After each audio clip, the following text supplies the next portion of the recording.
touch your face. Eat healthy and drink a lot of water. Do not stigmatize the sick, as anyone can have COVID-19. Show them kindness and give them support. If we all do those easy things, we can beat this together. If you experience any symptoms, please call 1025 from any network, free of charge, or any of the following numbers.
Watching us live from our headquarters in Canifing, and this is the Newsfile coming to you straight from the Gambia Radio and Television Services. Also coming up, the President, His Excellency Adama Barrow, lays the foundation stone for the construction of the 38-kilometer road network linking communities in Sabah Sanjal.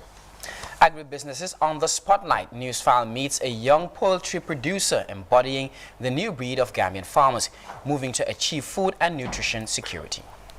And elsewhere, the Gambia Press Union confirms the disbursement of $15 million in COVID relief to various media houses. Live from Banjul, this is GRTS Newsfile with me by Ibrahim Cham and Fatu Janembai. Also coming up in sports, we'll look at preparations from a Super Weekend return leg encounter between the Gambian Scorpions and Gabon's Panthers in Banjul. Newsfile speaks to the sports organizing committee about Monday's closed-door encounter. And in the internationals, the tide of war edges towards Ethiopia as Prime Minister Abiy Ahmed vows to deliver a decisive victory amid mounting international concern over the unrest in the Tigray region. Elsewhere, Libya embraces lasting peace as the country's warring factions agree to hold parliamentary and presidential elections next year. And we examine the close link between diabetes and COVID death in Africa amid the observance of World Diabetes Day. Well, that's the top of Newsfile and much more coming ahead in the next hour. Thanks for joining us. Bye.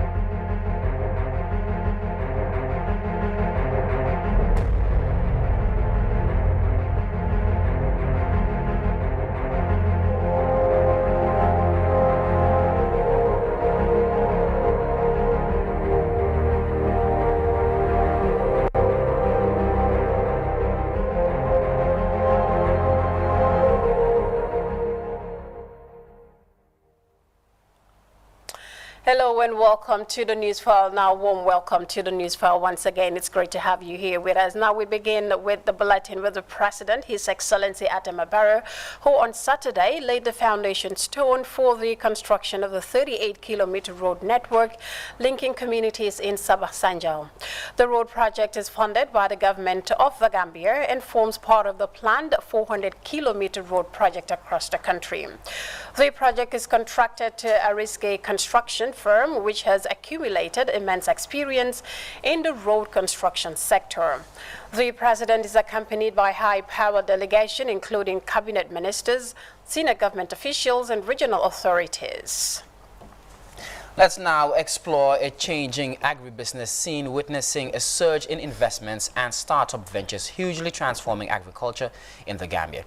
Gone are the seasonal spells that limited farming to 3 months in summer. The new Gambian farmer is mostly young, driven and innovative, with a knack for viable agribusiness production that could quickly overturn the economy towards steady recovery and accelerate the attainment of food and nutrition security. The Greater Banjul area and vast expanse of the West Coast is fast turning into an agribusiness belt, with flourishing productions engaged in everything from poultry, fisheries, and horticulture. Newsfile visited one such production in Jambur to discover the motivation behind the new agribusiness trend. Meet local farmer Esaba at his flourishing 3-hectare poultry production in Jambur. 2 broader houses built to carry more than 3,000 chicks produce a massive daily output that is locally distributed to city and rural suppliers. Farmer Ba runs a transport supply chain that facilitates easy access to his products around the country, but the engineer turned farmer is looking to expand this even further. After 2 decades in Europe, Esaba finally returned home to contribute his quota to national development by a focused investment in agriculture, creating job opportunities for young people. His decision to return home signifies a strong commitment to an African ideal and belief in the country's agricultural potential. Since his return from Germany, where he has been living for 2 decades, Ba undertook a massive venture into the poultry business and is beginning to see great yield after just 2 years. Mr. Ba has 6 permanent employees at this production, which has become his mainstay since his return from Europe. When I visited him at his farm in Jambur, Mr. Ba was busy with his team of young dedicated staff who are managing the upkeep of over 3,000 birds, producing more than 80 crates of eggs per day. The whole thing started, I would say last year or year before last, whereby I attended one training, empathic training. From there I decided to start a poultry farm. The farm is 1 year old. I started it last year, and then last year on the I would say on the 31st of October 2019. I would say that the farm is 1 year old. It was part of my dream. In the last few years, agricultural production has experienced significant development due to an increasing global demand for food. That shift has been seen in the Gambia, where a new breed of emerging farmers are taking the food production chain with agribusinesses, making incredible success in very little time. Current projections put them in a range far ahead of seasonal farmers, with products that are steadily changing the market from an international focus to depend on local output. The United Nations estimates there will be 8 billion people on the planet by 2030, whose incomes will be 32% higher than in 2006 on average. According to the world body, meat consumption per person annually will go up by 26% in the same period, with a particular spike in chicken meat consumption. These statistics show how our food needs are increasingly dependent on poultry farming, which is seeing unprecedented growth in the Gambia. A few productive years of this trend can soon overwhelm and totally shut down egg and chicken imports in favor of a robust local market. Preparing for a prospective scenario in the future, Esaba told Newsfile that he is ready to expand his poultry business and employ more people.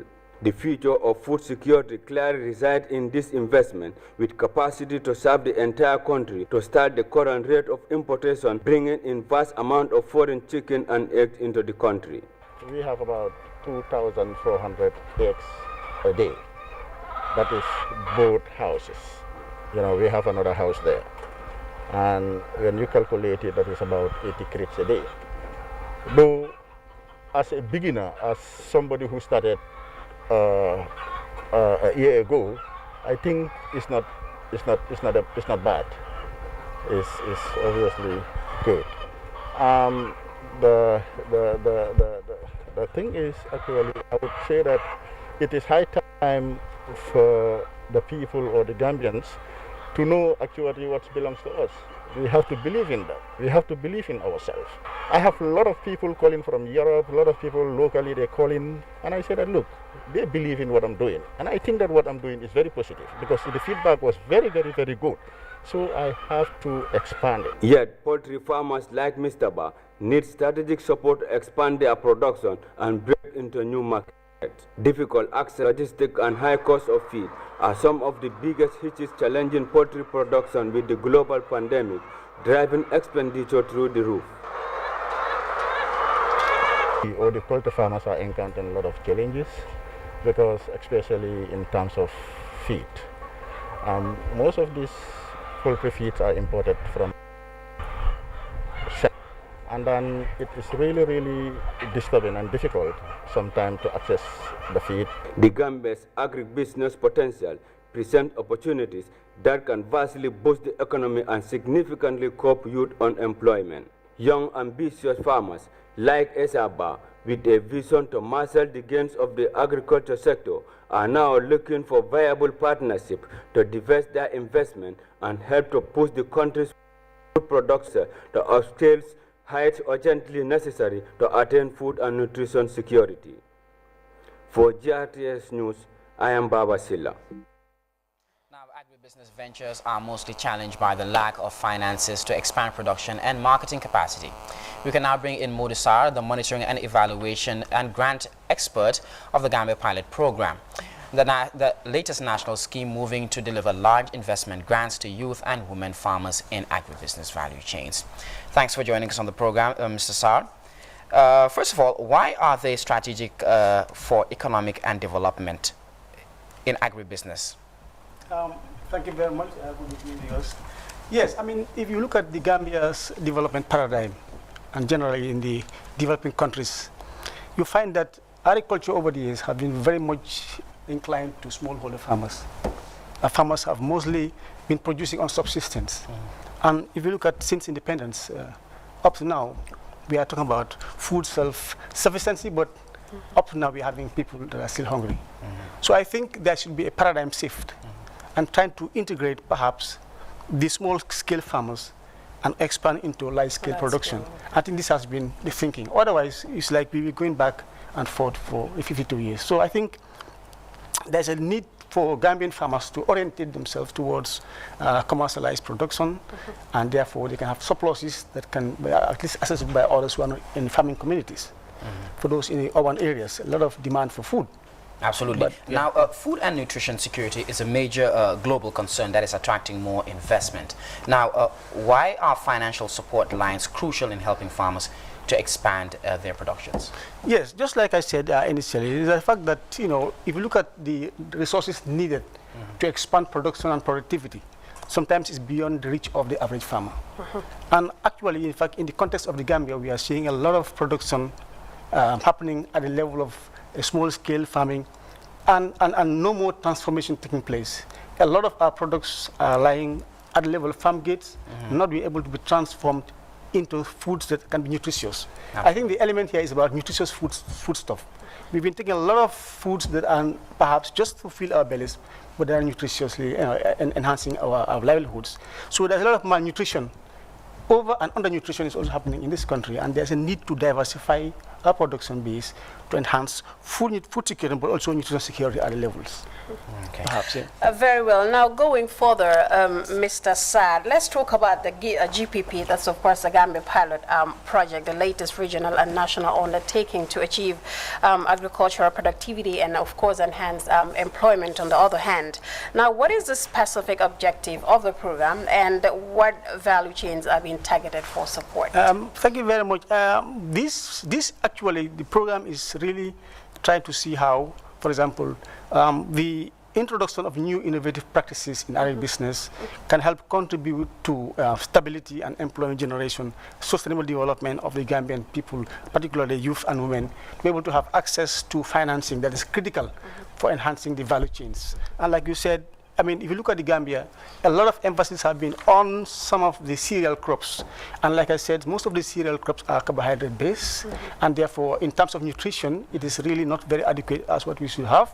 So moving forward, I mean, the enhancing value chain with other crops that are of nutritional high value.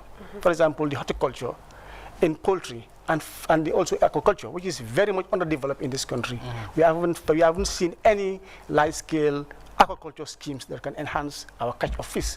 So I think this project is going to look at those areas in the horticulture sector, in the poultry sector, and also in the aquaculture sector. Yes, right. You did mention introducing a new innovators, of course. Now tell us about those new innovators. Yeah, it's like this. The idea is about trying to finance community-driven investments that could enhance the value chain, but also looking at the private sector. A lot of emphasis have been put in government, trying to say the private sector is critical in enhancing development of the Gambia. But at some point, it is difficult to have access to financing. So this is an opportunity where we are going to have a balance of having people that are in the downstream doing production, but whose constraints are also at the upstream, is to give opportunity to them to also access financing in this window called Window 2, where you have financing for the private sector. Okay, great. Now, at least 75% of the Gambians depend on agriculture, and most of them are located up country, which is the rural farmers. Now, how are these rural farmers benefiting from the GPP? Yes, like I said, most of these, we have two windows. One of these is a community-based window that gives 100% grant to people that want to be involved in production and also along the value chain in rural areas. It has also an element of the matching grant that has the potential to partner with private sector individuals who want to enhance the value chain upstream. So I think that's why we're trying to balance it. We don't forget that everything that comes from the rural areas, from the urban area, is from the rural areas in most cases. But also we want to make sure we balance this kind of thing by making sure that the urban area has a part to play, particularly at the end point of the value chain. Great. Wow, let's talk about the grant scheme. This is a 10 million euro grant from the German government that looks to boost the economy through sustainable agriculture. Now tell us how you intend to achieve sustainability. Yes, I mean, sustainability is a key element in development, and most of the time it's an afterthought. And therefore, one of the strategies we're taking is trying to mainstream. First, mainstreaming the interventions within the premise or within the relics of development structures in the communities. And like I said, because it's a demand-driven approach, first, the relevance is a sustainability element. Is it relevant to those who are applying? Once they feel that this is relevant to them, it tends to mean that they own it. That's one element. Another element is trying to institutionalize within a context, making sure that the investments are not giving out sparingly, but they are given within a focus of an organized body. So we will focus on organized groups of women or youth and or institutions that are private sector that are also organized, and then you mainstream. Also, knowing that all these investments anchor on government main or subsectors. So therefore we work with partners at the level of the regions, Ministry of Agriculture, Livestock Services, Horticulture, and also with staff of the Fisheries Department. But also with local government councils, because at the end of the day, all these investment must be anchored on the local development needs. So at that level, we're looking at institutionalizing it from the context of decentralized development. Okay. Yes. Finally, how do you intend to actually attract urban farmers or urban youths to actually venture into farming? Because most of our farmers are probably the ones up country. Now, young Gambians want to venture into business and innovative businesses, and farming didn't seem very much beautiful, attractive since like God knows when. Now, how can Gambian youths, like people like myself, be attracted to actually venture into farming? Yeah, thank you very much. I think that's a very pertinent question, and increasingly we are seeing a lot of youths going back way. There's a lot of illegal migration because of the drudgery of agriculture, as we know in the 40s, 50s, 60s, around right through. But the paradigm shift, like I said, is focusing on the fact that we want to look at the other elements of the value chain beyond production. What can be the youths also kind of engage themselves, for example, in processing, in storage, and in marketing. And So and there you have a lot of funding available where they can always have access to them. And this is 100% financing for those, particularly for the youth. It's 100% financing. There's not like a matching grant. And instead of going for production now, they can jump that element of segment of the value chain and move to processing, storage, and the necessary equipment that can enhance production or productivity. Wow, wonderful. Very well. Well, by Ibrahim. Look forward to see Fajani as a farmer. Well, I hope so. yeah, all in And very well. Many thanks for joining us on the Newsfile. Mr. Modu Sar, the Monitoring and Evaluation and Grant Expert of the Gambia Pilot Project, talking to us on the significance of the project. Many thanks for joining us on the Newsfile. Thank you very much. It's my pleasure meeting all of you. Thank you. And now, moving forward, the Gambia Press Union has confirmed that these boards meant a $15 million COVID relief package to various media houses. The financial support scheme joins efforts to cushion the impact of the coronavirus for the Gambian press, which has been key advocates in the national endeavor to end the crisis. Multiple media houses have also seen staff working in the front line contract COVID-19 during its peak in the Gambia. Well, GRTS's Fatih Ali Kamoloshi has been following the development and was out to find out how the media relief package has been disbursed. Since the first COVID-19 case was reported in the Gambia, journalists have been disseminating information and keeping the populace up to date on all major developments in the global pandemic. The Gambian media became a crucial part of the public information delivery process, providing timely and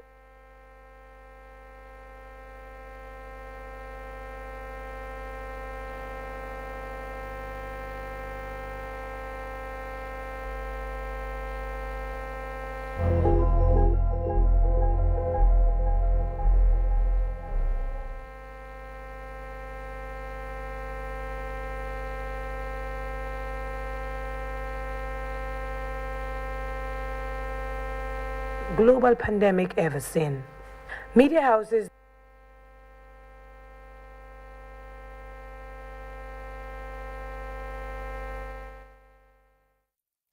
Well, we apologize for that technical hitch, but we promise that a news report will come in our subsequent bulletins. Now, this is Newsfile live from Banjul. The Ministry of Trade, Industry, Regional Integration and Employment has partnered with the ECOWAS Commission to organize a day-long national consultation forum on the ECOWAS Post-Vision 2020 development in Mansakonko. The vision seeks, among other things, to strengthen regional integration, peace, security, democracy, and good governance towards a peaceful and borderless region. Our Lower River Region correspondent, Alajimbai, has more. The consultations focused on the ECOWAS Vision 2020, which set a clear direction and goal to significantly raise the standard of living for ECOWAS citizens through conscious and inclusive programs. As the vision timeline approaches the end, stakeholders are assessing its impact to prepare them for the post-ECOWAS Vision 2020 development program. Speaking in Mansakonko, Lower River Region, the Deputy Permanent Secretary, Ministry of Trade, Industry, Regional Integration and Employment, Abdullah Jame, reiterated government's commitment to ECOWAS protocols and programs.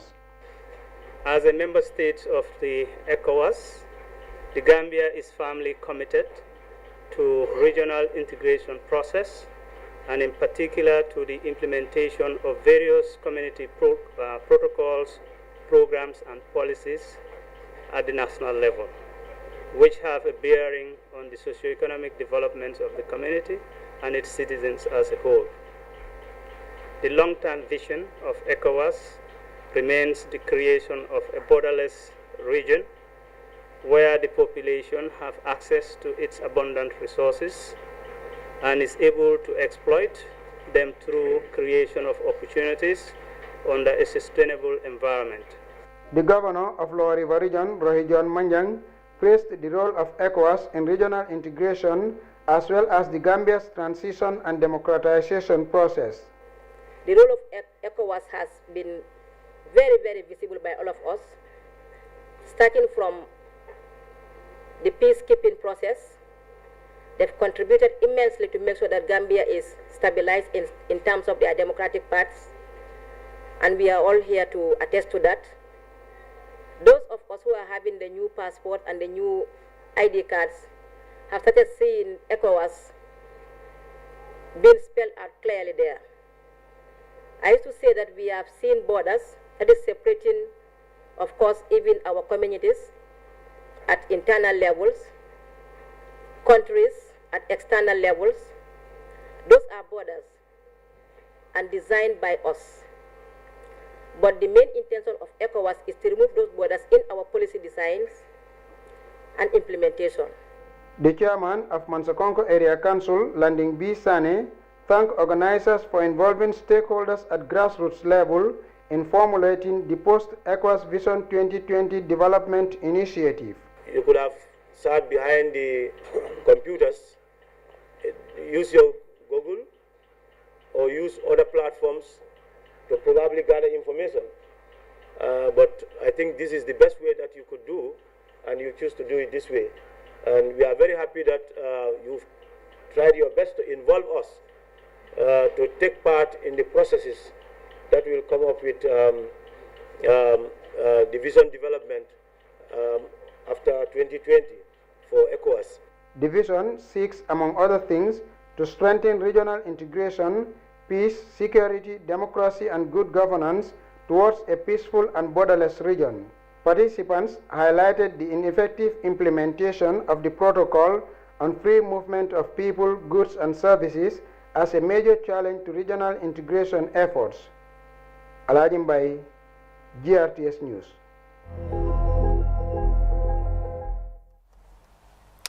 And elsewhere, the Japan International Cooperation Agency Alumni Association of the Gambia on Saturday organized an environmental and sensitization cleanup at the Tangier landing site. Fisherfolk and local fish merchants who took part in the activity applauded the association for the timely gesture. Senabu Jain tells us more. The Japan International Cooperation Agency, commonly called JICA, was established with the aim to promote international cooperation as well as the sound development of Japanese and global economy by supporting the economic stability of developing regions. The busy Tangier fish landing site was the scene of exercise by members of the Gambia chapter of the JICA alumni. It is the group's maiden activity since its formation, and the significance of the initiative and the location was not lost on the members and the Tangier fishing community. This center has enjoyed an extensive support from the government of Japan. It is through the Japanese intervention that the fishing community continues to benefit from a cold storage facility, helping the fisher folks to preserve their fish.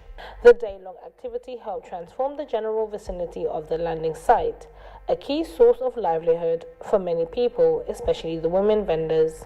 For an association that has set its sights on building stronger ties between the Gambia and Japan, the president of the JICA Alumni Association, the Gambia, highlighted the significance of this endeavor in promoting development through partnerships. First of all, I would like to talk about the formation of the JICA Alumni Association, the Gambia.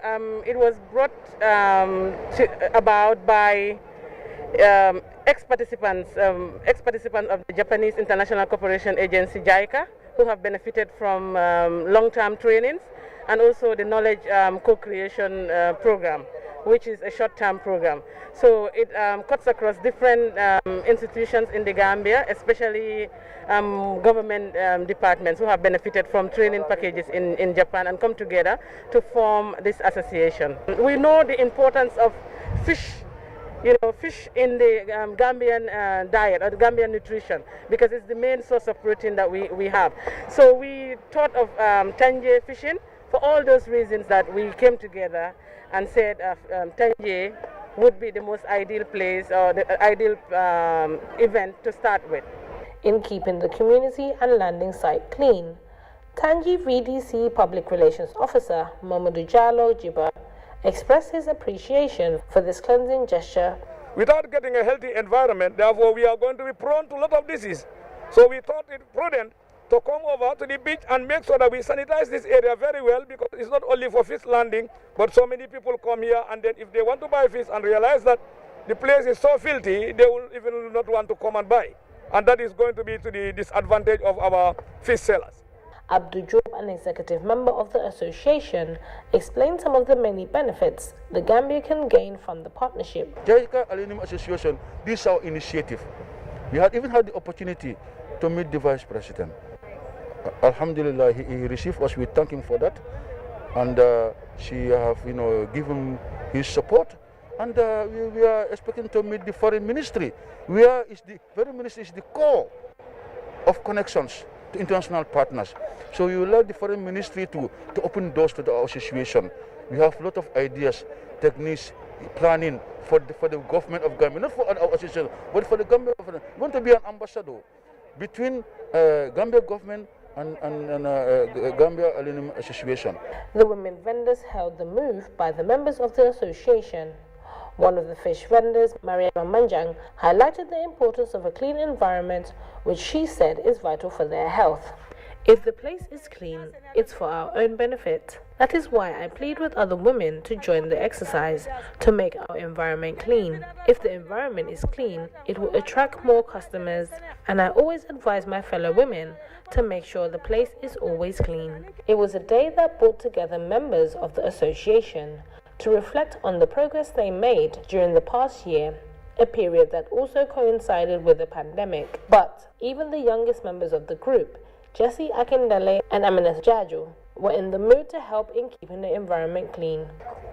I thank my mom for making me be a part of this alumni, especially when I went to Japan and came back. I learned many things from Japan, especially like the language and all those stuff. All of those that are listening to me, I give you an advice to not throw things when you're done. Always find a bin where you put it before this world turns into something else.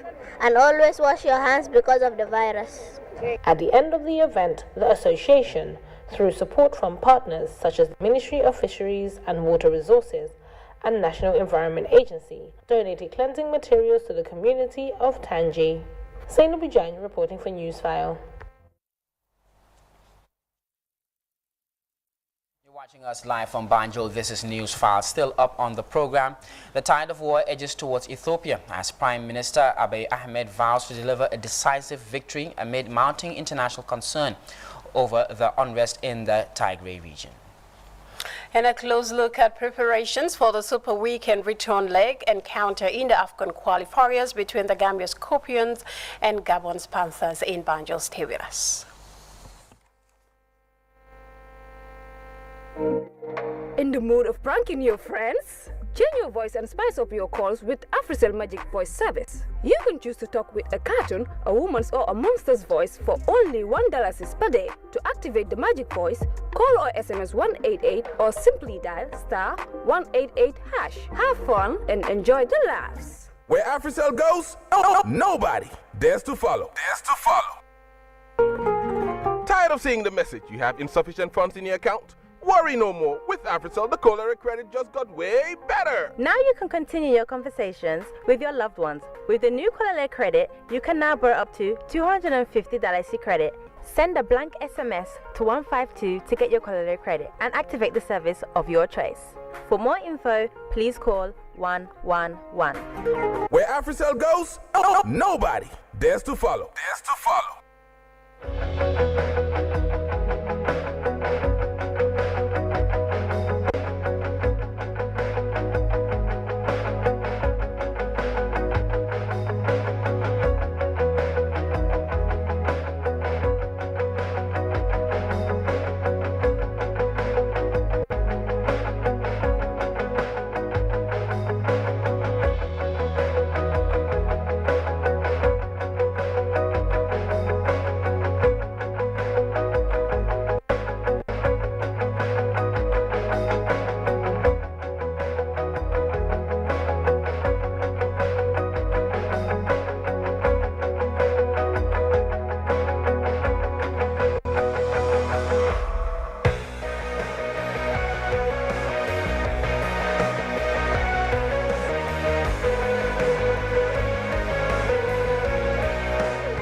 Welcome back.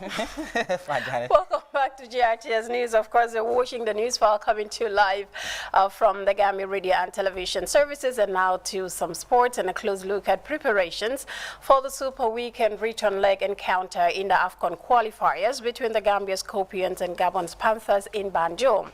The Scorpions, who flee back into town over the week, will be keenly looking forward to Monday's home encounter after losing by 2-1 to the Panthers in the Libreville over the weekend in match day 3 of the AFCON qualifiers.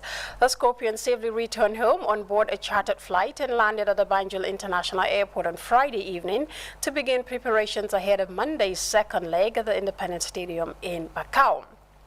Well, coach Tom Saintfit's Chargers will hope to bounce back and beat Gabon at home to boost the Gambia's hopes for qualifying. Now, the game will be played behind closed doors with no fans allowed in as per tighter regulations by CAF. Well, we can now bring in Willie Abraham, chairman of the GFF Event Management Committee, for more on that encounter. Good evening to you, Mr. Abraham, and welcome to the Newsfile. Good evening. Good to have you on the Newsfile. Now, attention is now shifting to Monday's game, of course. And what's the level of preparations and measures put in place to host the game behind closed doors? Thank you very much. First of all, I would like to apologize to the general public that it's going to be the first time that Gambia plays in Gambia without fans. Fans, exactly. It's very unfortunate. It's due to the COVID-19, and we all have to understand. We have done the necessary measures to make sure that the stadium is closed, and we're going to have enough security so that nobody can even come inside the parking lot of the stadium. Okay. Oh. Yes, we are not going to take any chances to allow anybody to come in. Everybody that is coming into the stadium will be with a badge to show that you can only enter a certain area of the stadium. The stadium, okay. Yes. Very well. Now, we do understand CAF is very strict about these measures, and of course, and want all measures to be strictly followed. Yes, I mean, we've received guidelines from CAF regarding who and who should enter the stadium and where should people be. Okay. Certain people are not allowed to be down on the pitch. So it's going to be very strict because CAF normally send in their inspectors and match commissioners to make sure everything is done right. So we are not taking any jokes or any chances. We want to win this game, and we hope when we win this game, we cannot be blamed for anything, because CAF will look at all the different areas that are part of the organization.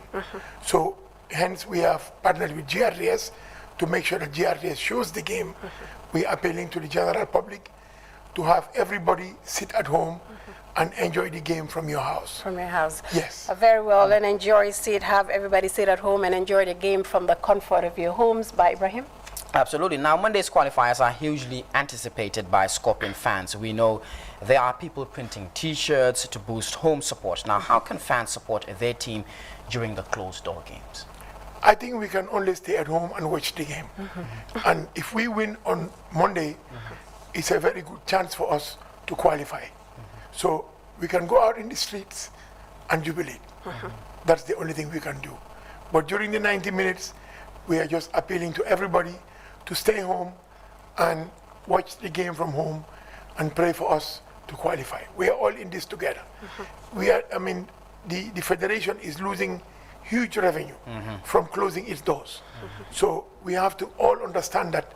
Even myself, if I was not responsible for organization of the game, I would rather sit at home and watch it. We all know that this COVID-19 is not a joke. It's something that is real, and we all have to be extremely careful and cautious about it. So please, let's just stay at home and pray that this sickness will get out of the country quickly so that our games in March will be again open for the fans to come into the stadium. Absolutely. Now, finally, Mr. Abraham, why is Monday's return leg crucial for Gambia's chances? You know, before we went to Gabon, we were on top of the table. Now Gabon is on top of the table.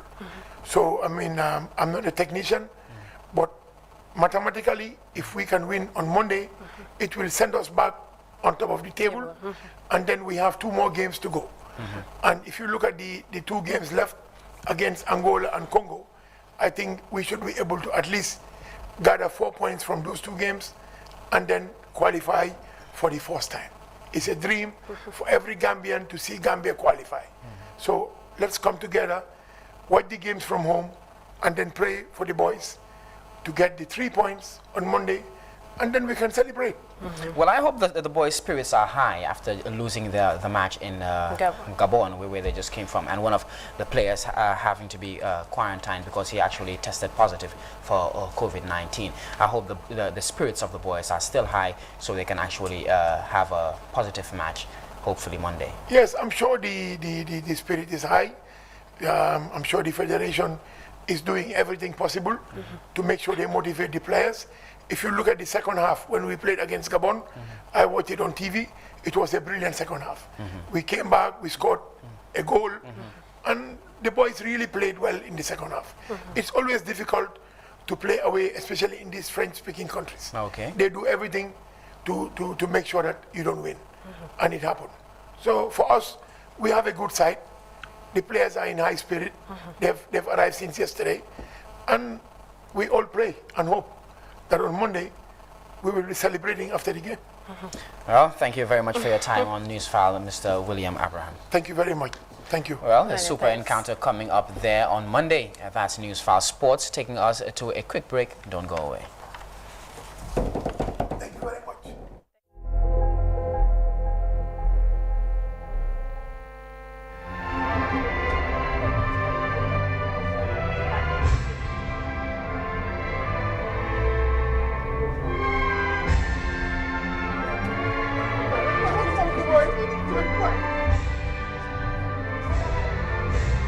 It's the Scorpions of the Gambia hosting the Panthers of Gabon in the return leg of the AFCON qualifiers at the Independence Stadium in Bakau. Brought to you live on GRTS with our proud sponsors El Hela Company, Tough Africa Global, Armanti Company, OIC Gambia Secretariat, Makasutu General Trading and Real Estate Agency, plus AfriCell, the biggest GSM company, as the main sponsor. Can the Scorpions sting the Panthers in match day 4 of the qualifying rounds? Hamza lays it for the arriving Suleiman Ma. Watch the game from home on GRTS. We wish the Scorpions the very best of luck on Monday's encounter. Now, let's take a look at some of other headlines making news around the world, starting in Ethiopia, where the United Nations has voiced concern over the growing unrest in the north, saying it could spiral out of control. The human rights chief also says an alleged massacre of civilians reported by Amnesty International will amount to war crimes if it was confirmed. Fighting between federal troops and local forces in the Tigray region has displaced more than 14,000 people over the past 11 days. Hundreds have reportedly been killed on Friday. The government says its military offense in Tigray was going well, and Ethiopian Prime Minister Abiy Ahmed, the 2018 Nobel Peace Prize winner, vowed to deliver a decisive victory. Today, the participants, the 75 participants to this forum decided that the heroic Ethiopian National Defense Forces foiled and repelled the plan of the TPLF clique from taking control some of the military bases and depots of the Northern Command.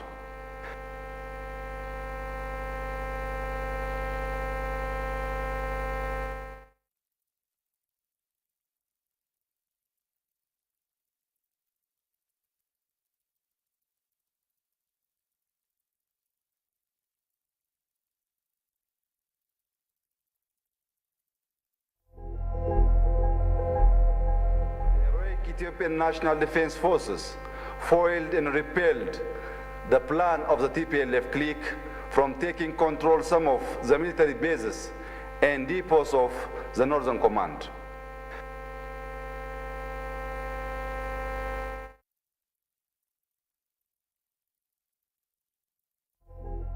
Ethiopian Prime Minister Abiy Ahmed on recent happenings in the Tigray region there in Ethiopia. Now let's turn attention to Libya, where representatives from Libya's warring factions at the UN-led talks have agreed to hold national parliamentary and presidential elections. The polls are expected to take place in December next year. The gathering in Tunis is the latest effort to end Libya's conflict, which has been ongoing since 2011. Now, previous diplomatic initiatives have repeatedly collapsed amid mounting international pressure and calls for a conclusive deal between the country's two rival administrations. Now, this week's meeting in Tunisia follows a ceasefire signed in Geneva last month. The proposed election date coincides with Libya's 78th independence anniversary. Take a listen. Today, the 75 participants to this forum decided that the date for national elections on a constitutional basis should be on the 24th of December, 2021. That's 70 years after Libya's declaration of independence. You know, this is, I think, it's a symbolic day. It's a very important date for Libyans.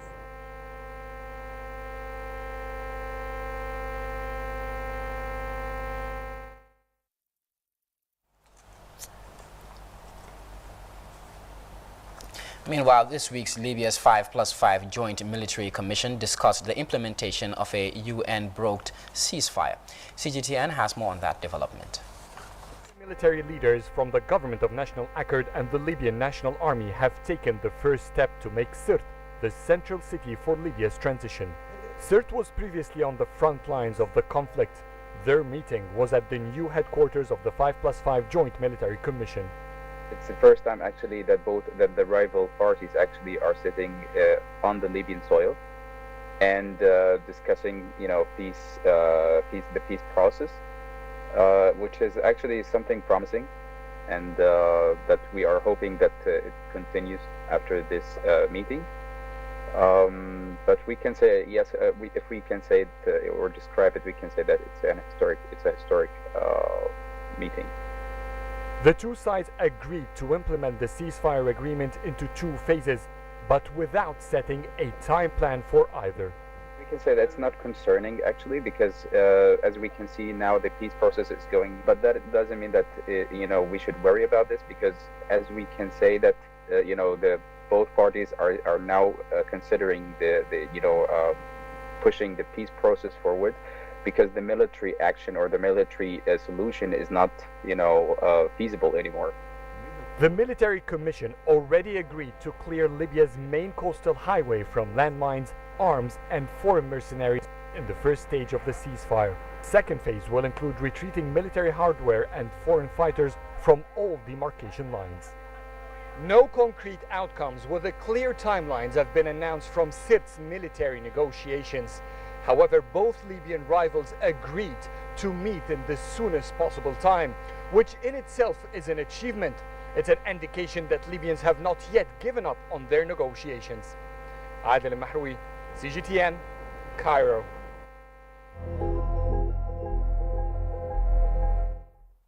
Well, still in Tripoli, rescuers there have reported that 20 migrants have died in a shipwreck off the Libyan coast. These deaths followed news of a separate shipwreck that killed at least 74 migrants.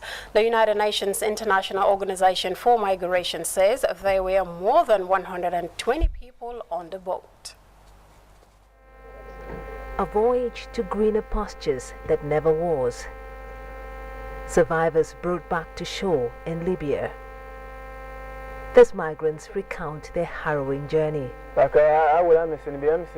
days ago, our boat set off to Italy from a site near Alcombs at about 9 o'clock at night. And yesterday, at about 2:30 in the morning, our boat broke down and many people died at sea. A Libyan immigration official said 31 bodies of migrants have washed ashore, while 47 survivors, all of them African nationals, have been transferred to health centers. But thanks be to God, doctors came to us from Alcombs and a lot of people from there. And thanks be to God, the help was good. They gave me blankets and medicine. The UN Migration Agency said that more than 900 people have drowned in the Mediterranean Sea this year alone. Another 11,000 have been returned to Libya. The North African nation continues to serve as a corridor for migrants hoping to reach Europe. Joy Kiruki Juma, CGTN. U.S. media projections show Joe Biden has won the southern state of Georgia in the presidential election. He is leading President Donald Trump there by more than 14,000 votes. Biden's victory brings the final electoral vote tally to a landslide 306. Biden is the first Democrat to win Georgia in 28 years after also winning Arizona. CGTN's William Denzel has more. The former Vice President Joe Biden's win in Arizona is seen as a huge pickup as far as the Democrats are concerned. It's the first time the Democrats have won the state of Arizona in a presidential race since 1996, only the second time they've done so in some 7 decades. Now, in a further blow as far as the Trump team are concerned, over half of Arizona's counties have conducted post-election audits. What this has found is what they report to be no discrepancies or microscopic issues. We've also heard from the Attorney General in the state that says there's no evidence of widespread voter fraud. The Trump team has now dropped a lawsuit in the state of Arizona that sought to review all ballots. Now, international reaction to the US elections continues to come in. Let's have a listen to what China's foreign ministry had to say.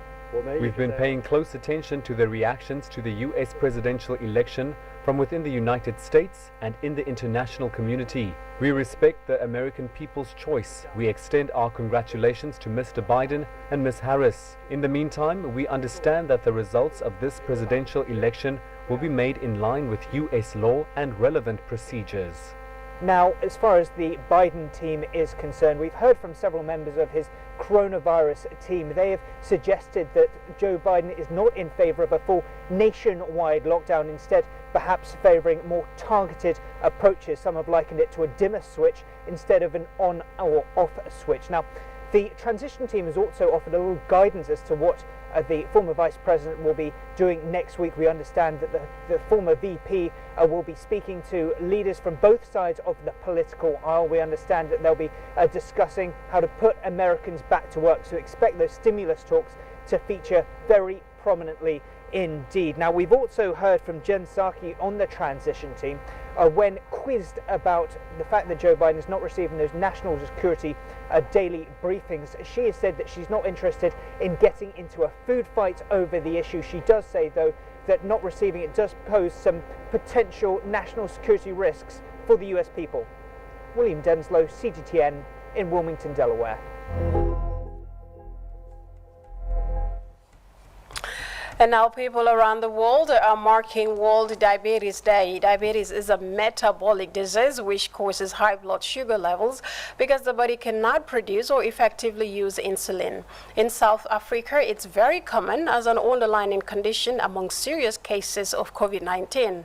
Now, reports indicate that over half of COVID deaths in the Western Cape were people with diabetes. More in this report. 27-year-old Danielle Muller developed type 1 diabetes when she was just 3. Her underlying condition put her at great risk if she fell ill with COVID-19.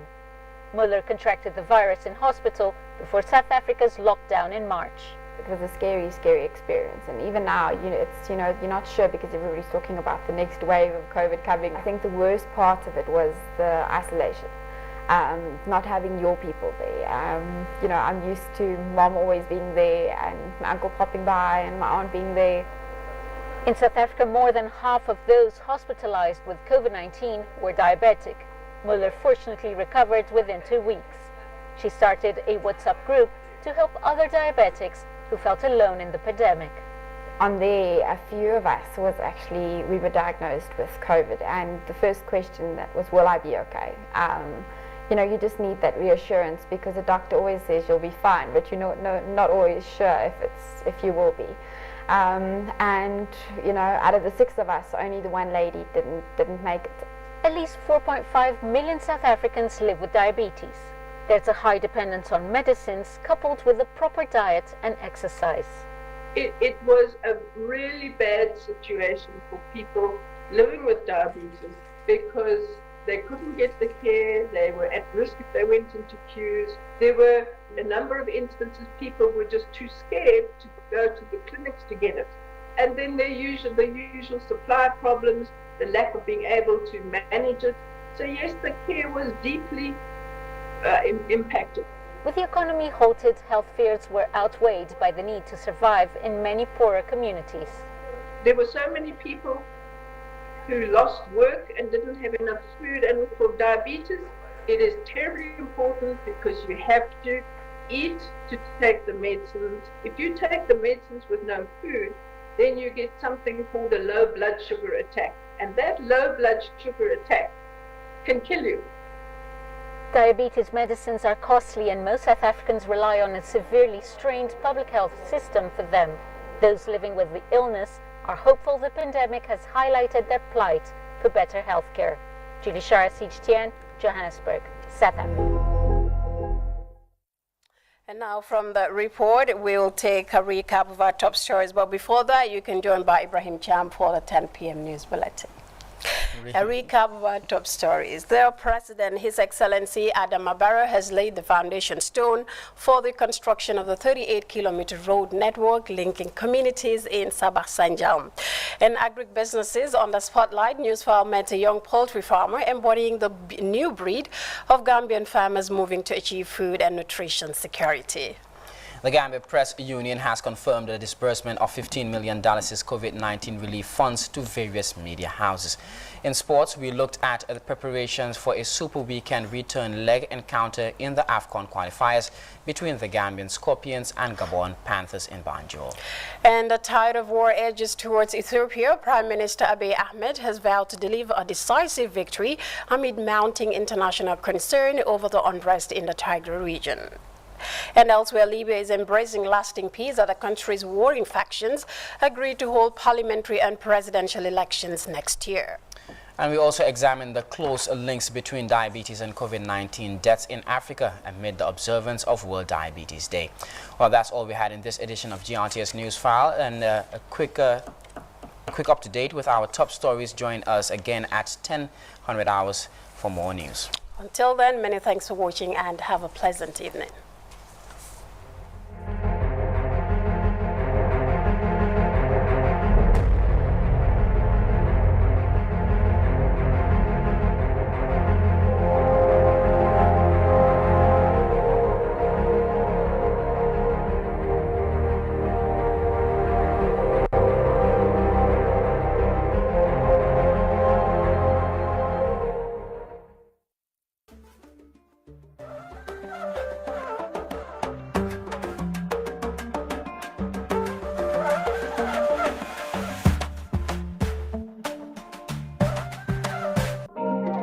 In the mood of pranking your friends? Change your voice and spice up your calls with AfriCell Magic Voice Service. You can choose to talk with a cartoon, a woman's or a monster's voice for only $1 per day. To activate the magic voice, call or SMS 188 or simply dial *188#.